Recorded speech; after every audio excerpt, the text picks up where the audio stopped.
আসসালামু আলাইকুম everyone, welcome to Shimul Memorial north south school and college. প্রিয় শিক্ষার্থীবৃন্দ, কেমন আছো তোমরা? আশা করি অনেক অনেক ভালো আছো, নিরাপদে আছো।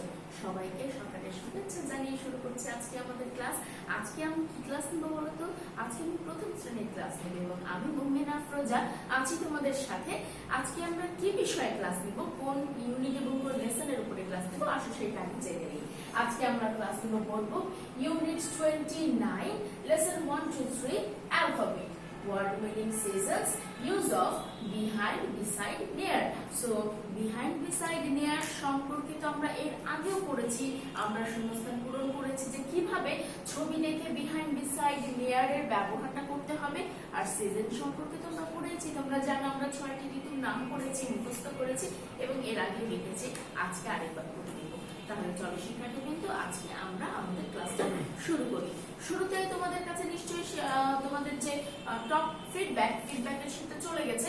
1 নম্বরে কি আছে দেখো, 1 নম্বরে রয়েছে let's write the 3 seasons, let's write the name of 3 season in English. অর্থাৎ 3টে সিজনের নাম লিখতে হবে, কিন্তু শেষের না শুরু সেটা কিন্তু আমাদেরকে পড়তে হবে। কিন্তু তা পড়ার আগে চলো আমরা বোর্ডে চলে যাই। আমাদের 1 নম্বরে কি আছে দেখো তো, আমাদের 1 নম্বরে আছে let's write the last 3 seasons in English। তার মানে last 3 season, শেষ 3টি ঋতুর নাম। কি লিখতে হবে? শেষ 3টি ঋতুর নাম। আমরা 6টি ঋতুর নাম পড়েছি, আমরা একসাথে আরেকবার পড়ে নি বলো তো। কি কি? Summer, rainy season, autumn, late autumn, winter, spring. তাহলে আমাদের শেষ 3টে ঋতুর নাম কি হচ্ছে? Late autumn, winter, spring. আমরা এখানে লিখে নিব। আমাদের 4th সিজনের নাম হচ্ছে late autumn,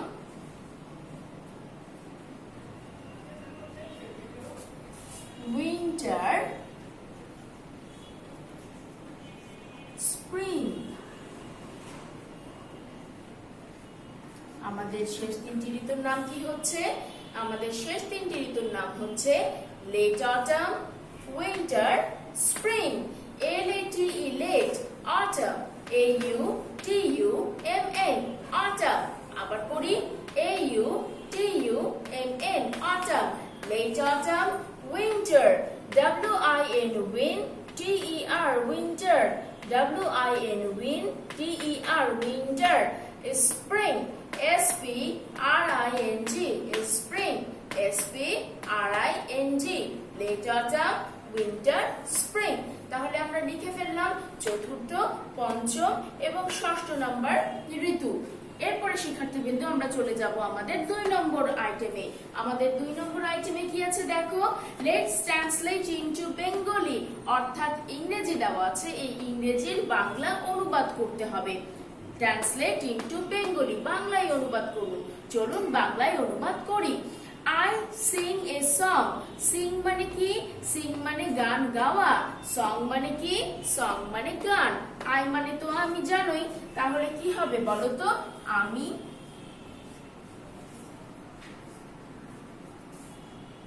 একটি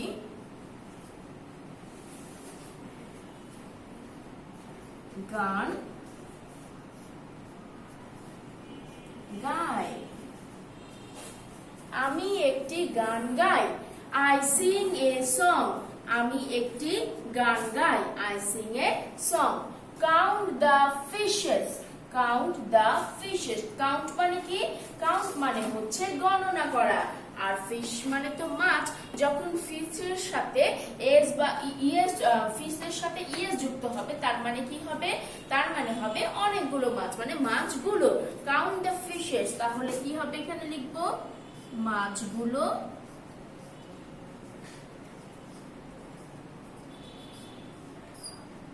গণনা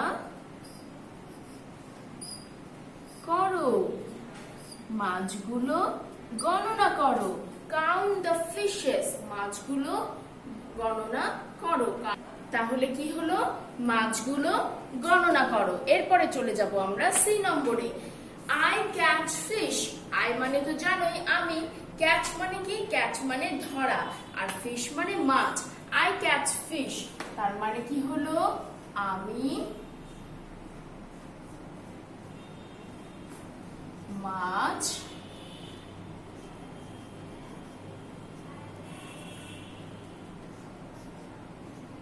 আমি মাছ ধরি। I catch fish. আমি মাছ ধরি। I catch fish. D number, trace and write. অনুসরণ করো এবং লিখো। ট্রেস মানে অনুসরণ করা। অনুসরণ করো এবং লিখো। অনুসরণ করো এবং লিখো। ট্রেস অ্যান্ড রাইট, অনুসরণ করো এবং লিখো। রাইট মানে লেখা। তাহলে আমরা কি কি পড়লাম? আমরা পড়লাম আই সিং এ সং, আমি একটি গান গাই। পড়লাম কাউন্ট দ্য ফিশেস, মাছগুলি গণনা করো। তারপরে পড়লাম আই ক্যাচ ফিশ, আমি মাছ ধরি। ট্রেস অ্যান্ড রাইট, অনুসরণ করো এবং লিখো। এরপরে চলে যাব আমরা 3 নম্বর আইটেমে। আমাদের 3 নম্বর আইটেমে কি আছে দেখো তো শিক্ষার্থীবৃন্দ। আমাদের 3 নম্বর আইটেমে আছে let's arrange the letters to make word, অর্থাৎ এলোমেলো বর্ণগুলোকে সাজিয়ে সঠিক বর্ণের রূপ দিতে হবে। এই যে বর্ণটা দেখছো, এই বর্ণের স্পেলিং কিন্তু এলোমেলো। ঠিক আছে, এই বর্ণের দেখো বানানগুলো কিন্তু এলোমেলো। আমাকে সোজা করে লিখতে হবে। কি লিখতে হবে বলো তো? TERWA। এটাকে আমি সোজা করে যদি লিখতে চাই কি হবে জানো? এইটা হয়ে যাবে ওয়াটার। WATER, water. এটা হয়ে যাবে কি? এইটা হয়ে যাবে ওয়াটার। ওয়াটার মানে পানি। ওয়াটার মানে কি? ওয়াটার মানে পানি। নিচেরটা আসি। নিচেরটা কি হবে বলো তো? নিচেরটাকে যদি আমি সাজিয়ে লিখতে যাই, নিচেরটা হয়ে যাবে জেব্রা। জেব্রা, জেব্রা বানান কি? ZEB, জেব আর এরা, জেব্রা। ZEB, জেব আর এরা, zebra. Water, zebra. Zebra, water. এরপরে এইটা যদি আমি সাজিয়ে লিখতে যাই তাহলে কি হবে? এইটা হয়ে যাবে নেক্সট। NEXT, নেক্সট মানে কি? নেক্সট মানে পরবর্তী বা পরে। নেক্সট মানে কি? পরবর্তী বা পরে। এবং এইটাকে যদি আমি সাজিয়ে লিখি কি হবে জানো? এইটাকে সাজিয়ে লিখলে হয়ে যাবে কাউন্ট। COUNT, count. কাউন্ট মানে কি? কাউন্ট মানে গণনা করা। তাহলে কি হলো? Water, WATER, water. WATER, water. Water মানে পানি। জেব্রা, ZEB, জেব আর এরা, জেব্রা। ZEB, জেব আর এরা, জেব্রা। জেব্রা একটি প্রাণীর নাম। Next, NEXT, next. নেক্সট মানে পরবর্তী বা পরে। NEXT, next. Count, COUNT, count. Count মানে গণনা করা। COUNT, count. কাউন্ট মানে গণনা করা। এরপরে চলে যাব আমরা 4 নম্বরে। দেখো 4 নম্বরে কি আছে? Let's match the column A with column B and make sentences, অর্থাৎ কলাম এর সাথে কলাম বি মিল করে বাক্য গঠন করতে হবে। তাহলে আমি কিভাবে বাক্য গঠন করতে পারি? আমাকে আগে প্রথমে মিল করে নিতে হবে। দেখো নাও আই, নাও আই এর সাথে কোনটা হবে? Sing with me, know my ABC, alphabet song. কি হবে বলো তো? Now I know my ABC, এখানে হবে এইটা। Now I know my ABC, sing the, sing with me, sing the, know my ABC, sing the alphabet song। কোনটা মিলছে? sing the alphabet song। চলো আমরা বর্ণমালার গানটি গাই। নেক্সট টাইম, পরবর্তী সময়ে কি করব? আর একটাই বাকি আছে। Next time Singh with me. Next time কি হবে? Sing with me. এরপরে আমরা অ্যানসার লিখে ফেলবো। চলো আমরা অ্যানসারটা লিখে ফেলি এই সাইডে। আমাদের অ্যানসারটা কি হবে? আমরা প্রথমে অ্যানসারটা তো এভাবে দেয়াই থাকে। প্রথমটা কি হবে? Now I know my ABC। Now I know my ABC। B নম্বরটা কি হবে? Sing the alphabet song. তাহলে আমরা লিখে ফেলি sing the alphabet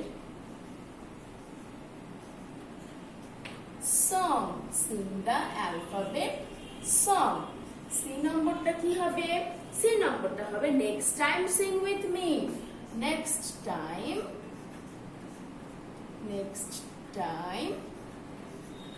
sing with me. তাহলে আমরা এইভাবে বাক্যটা গঠন করে ফেলবো। Now I know my ABC. Sing the alphabet song. Next time sing with me. ওকে, এরপরে চলে যাব আমরা 5 নম্বর আইটেমে। কিন্তু 5 নম্বর আইটেমে আমরা বোর্ডে করার আগে স্ক্রিনে একটু দেখে নিব, প্রজেক্টরে দেখে নিব, কিছু বিষয়গুলো বুঝে নিব, তারপরে আমরা বোর্ডে এসে সমাধান করব। তাহলে শিক্ষার্থীবৃন্দ চলো আমরা প্রজেক্টরে চলে যাই। তাহলে আমরা 5 নম্বরে কি দেখতে পাচ্ছি? খেয়াল করো, let's see the picture and fill in the blanks with behind, beside, near. বলাই হয়েছে লেটস সি দ্য পিকচার, চলুন ছবিটি দেখি। তোমরা নিশ্চয়ই তোমাদের লেখার সাইডে একটি ছবি দেখতে পাচ্ছ তোমাদের ফিডব্যাকের শিটে। তাহলে সেই ছবিটি খুব ভালো করে দেখো এবং দেখে কি করতে হবে? দেখে আমাকে কিন্তু শূন্যস্থানটা পূরণ করতে হবে। আমাদের শিটের প্রথমটা কি ছিল? আমাদের প্রথম শূন্যস্থানটা ছিল যে the elephant is dash the river। এখানে খেয়াল করে দেখো, এটা আমরা একটা ফরেস্ট বা বন বা ইংরেজিতে ফরেস্ট, বাংলাতে বলতে পারি কোনো বন বা জঙ্গল, অথবা বলতে পারি কোনো পার্কের ছবি দেখতে পাচ্ছি। যেখানে দেখো বলতে গেলে এটা ফরেস্টই বটে। এখানে একটা নদী বয়ে চলেছে, অনেকগুলো অ্যানিমেল এখানে রয়েছে, টাইগার, তারপরে বেয়ার, এখানে ফ্রগ রয়েছে, এলিফ্যান্ট, বার্ড। সো অনেকগুলো অ্যানিমেল এখানে কিন্তু রয়েছে। সো আমরা কিভাবে পড়বো একটু দেখে নেই।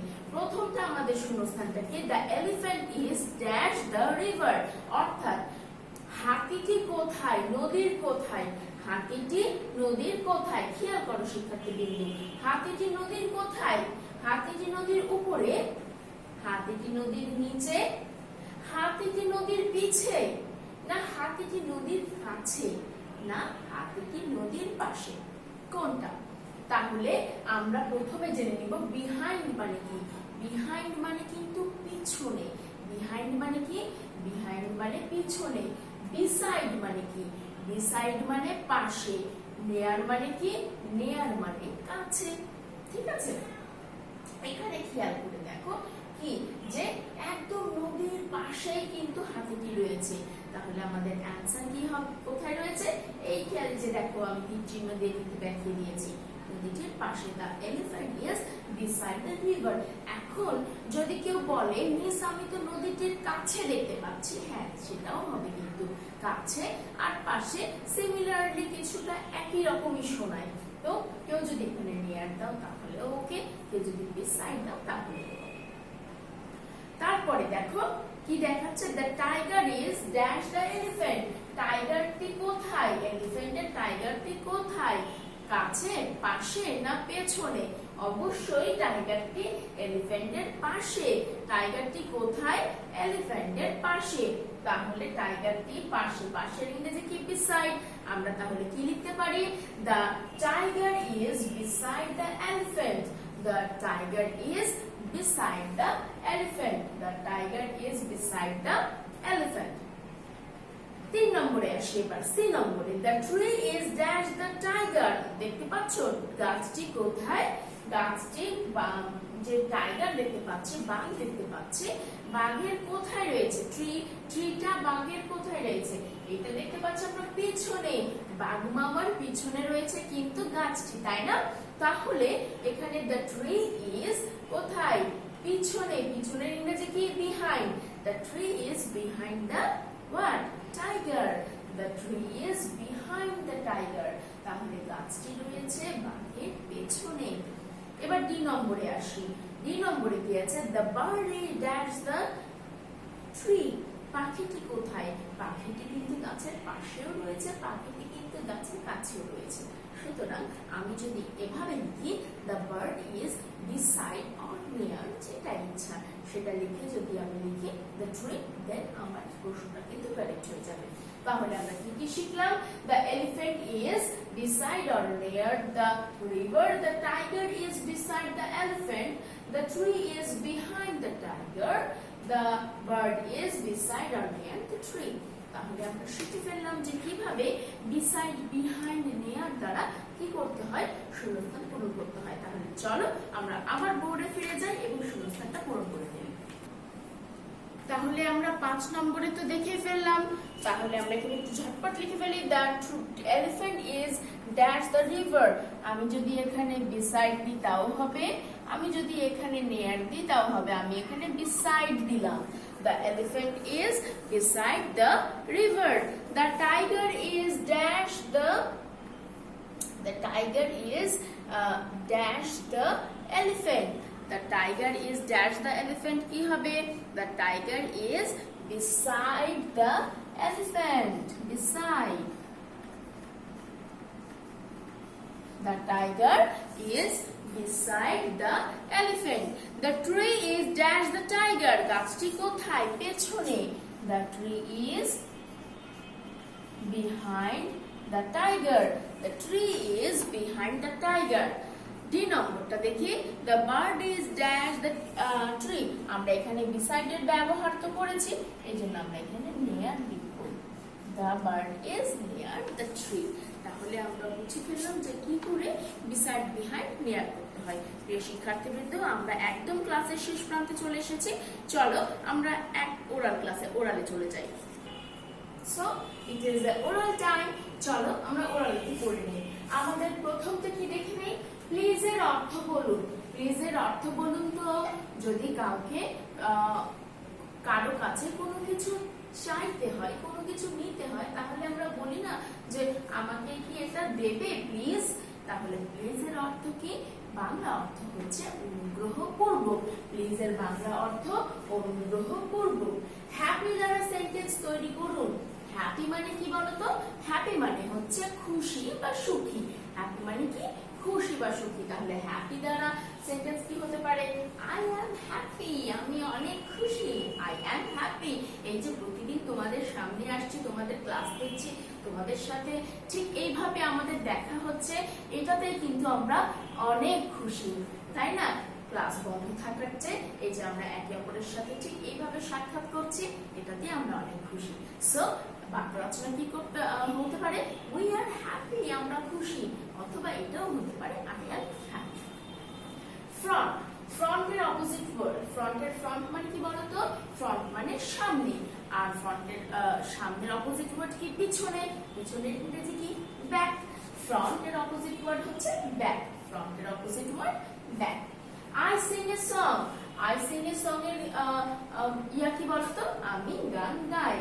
And want to put on your shoe রাইমটি রিসাইট করুন। তাহলে আসো আমরা want to put on your shoe রাইমটি রিসাইট করি। want to put on your shoe সম্পূর্ণটা করব, ঠিক আছে?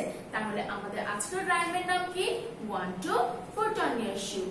want to put on your shoe. 3, 4 close the door. 5, 6 pick up sticks. 7, 8 lay them straight. 9, 10 draw a hen. আবার করি। 1, 2 put on your shoe. 3, 4 close the door. 5, 6 pick up sticks. 7, 8 lay them straight. 9, 10 draw a hen.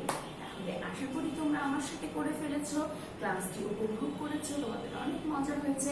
তোমরা আজকের ক্লাসটি ভালো করে নিশ্চয়ই আমার সাথে লিখেছো, পড়েছো, মুখস্থ করেছো।